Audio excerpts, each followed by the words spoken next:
Welcome to AFL Access. My name is Joel, and today I'll be continuing the 2019 season reviews, coming all the way from Brooklyn, New York. But this is the last day I'm staying here, so by the time this is out, I'll be back in Australia. Anyway, that's not the point.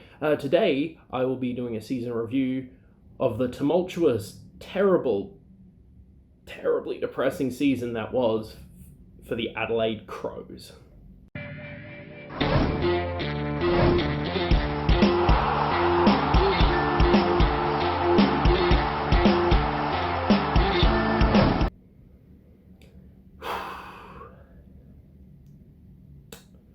So,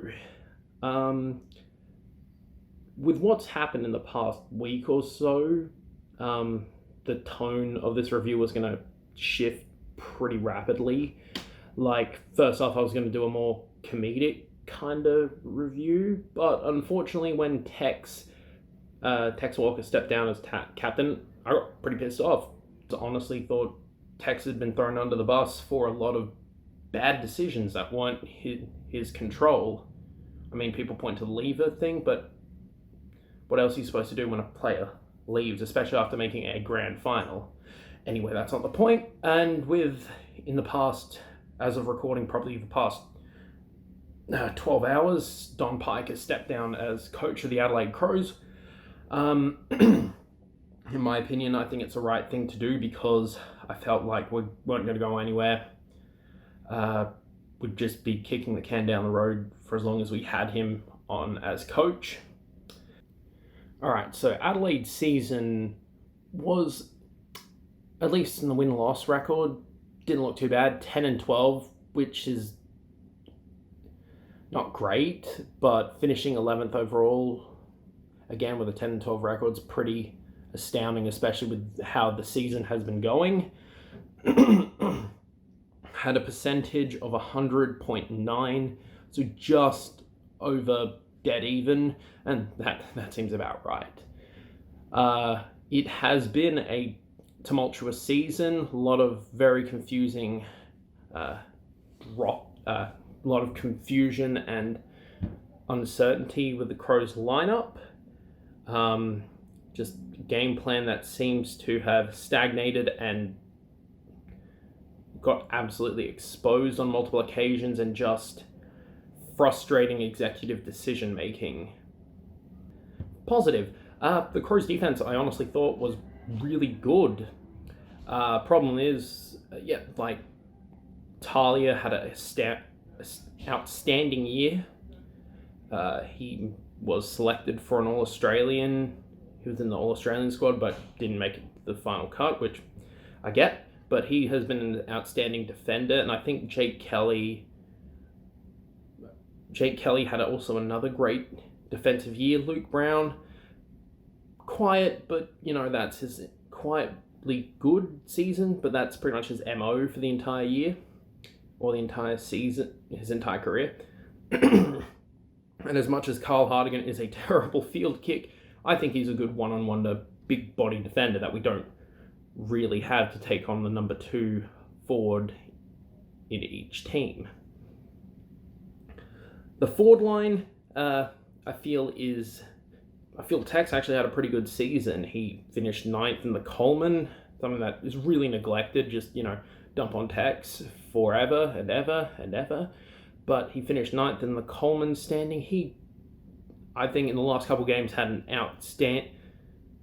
outstanding last about 4 or 5 games, kicking 5 against the Dogs, in which a game we were never in, but he still played like we were in it. Players like Lockie Murphy look to step in and fill the void that will be left by Eddie Betts if he decides to leave, or at the very Darcy Fogarty looked to be a superstar in the games that he played, which a lot of people were baffled when he wasn't playing the entire season. Again, that's the Crows selection for you, and we'll get to that mess in a moment. But yeah, Darcy Fogarty kicked 5 in his first game against kicked 5 in the first game against the Eagles, kicked 3 against the Pies, didn't kick any against the Dogs, but then again, he's still a young player, and if he gets a full season next year, it's gonna be a force up for another big gun, tall forward up for the Crows. All right. And now for the part that you've all been waiting for, the negatives. Well, where do we begin? All right. So, midfield. The Crouch brothers, they get a ton of disposals. Too bad, like, a quarter of those disposals are, like, effective in any way, shape, or form. Otherwise, they are pretty good stat padders, so fantasy players probably love them, but other than that, they don't appear to contribute all that much. Well, at least in my opinion. Rory Sloane, who... I love Rory Sloane. He is a fantastic player. He's a warrior. Had a bad season. Now, as a Crows fan, what I've noticed is that even in a bad game, Rory Sloane usually has a pretty good game. He works doggedly. But this year, I don't know how much it has to do with personal life issues, but this year, he had noticeably bad games. Like, he just couldn't do anything to work his way into the game, or at least try and impact it. The midfield could not hit a target in the forward 50. Doesn't matter how quickly we got the ball back. Couldn't hit a target. Most of the time, they kick it into a defender who is 5 meters in front of the forward, who's leading for a mark, or they kick it 2 meters in front of them after the forward's already made a massive sprint to the ball. So essentially, with no efficiency going forward, Adelaide really struggled to just do anything that you would know for the Crows in the past couple years. Forward line has been a bit iffy.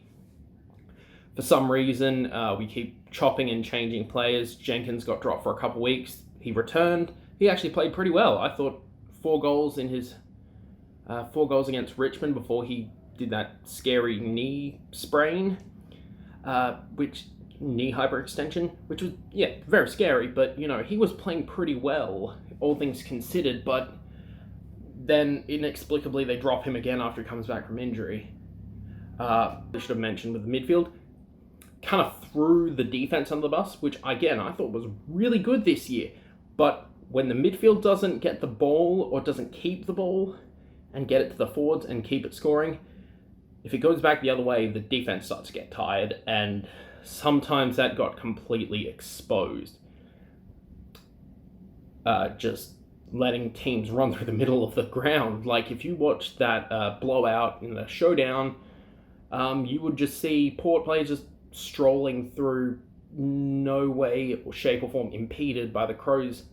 So realistically, the fact that we even reached 10 and 12 and beat teams like GWS and Richmond, not sure how that happened.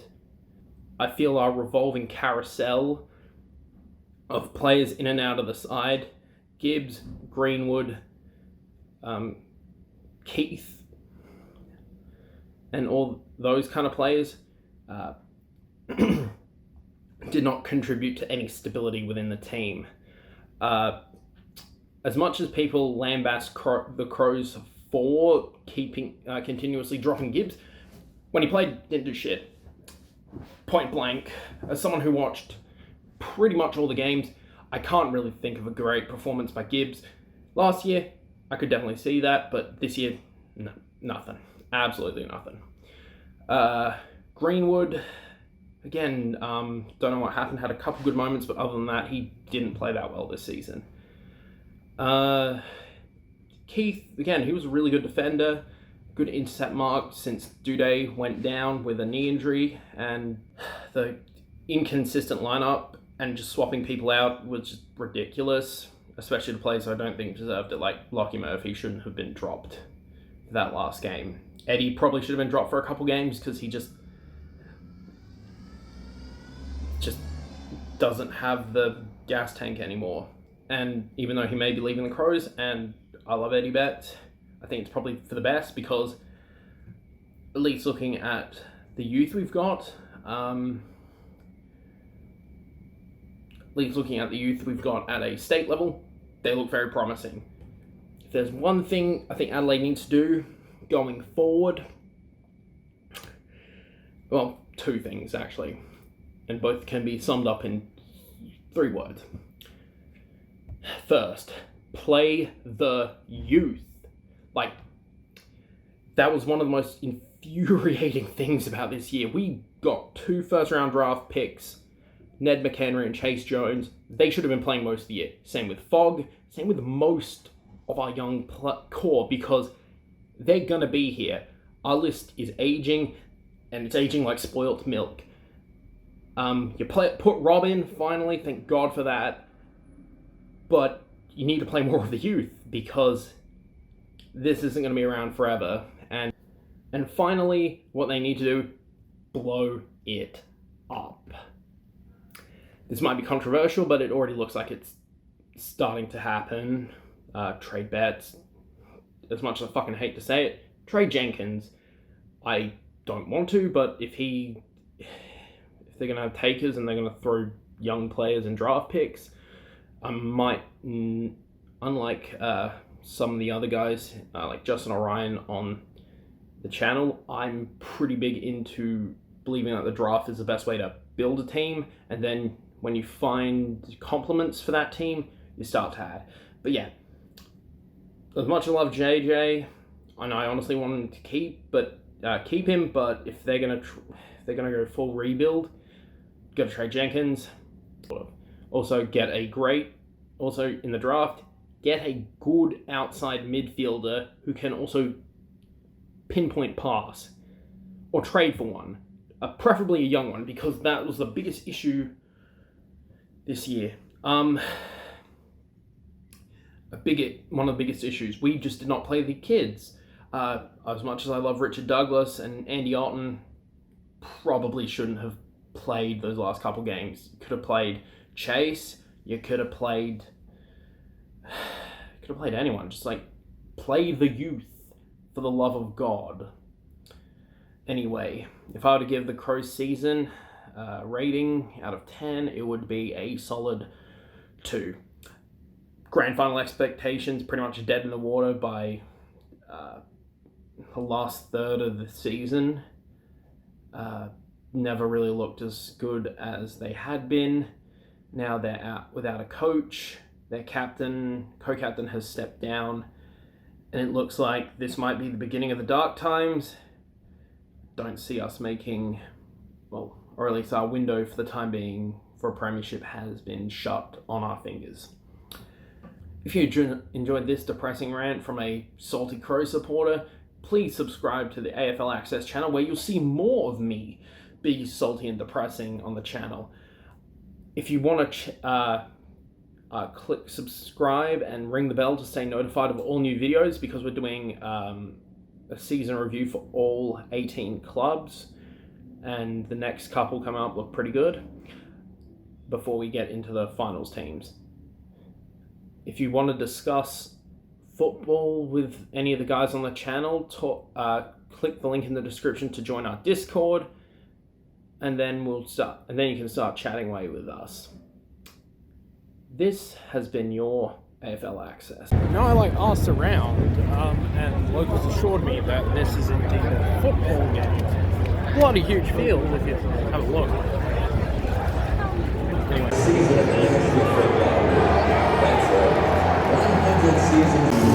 It might be.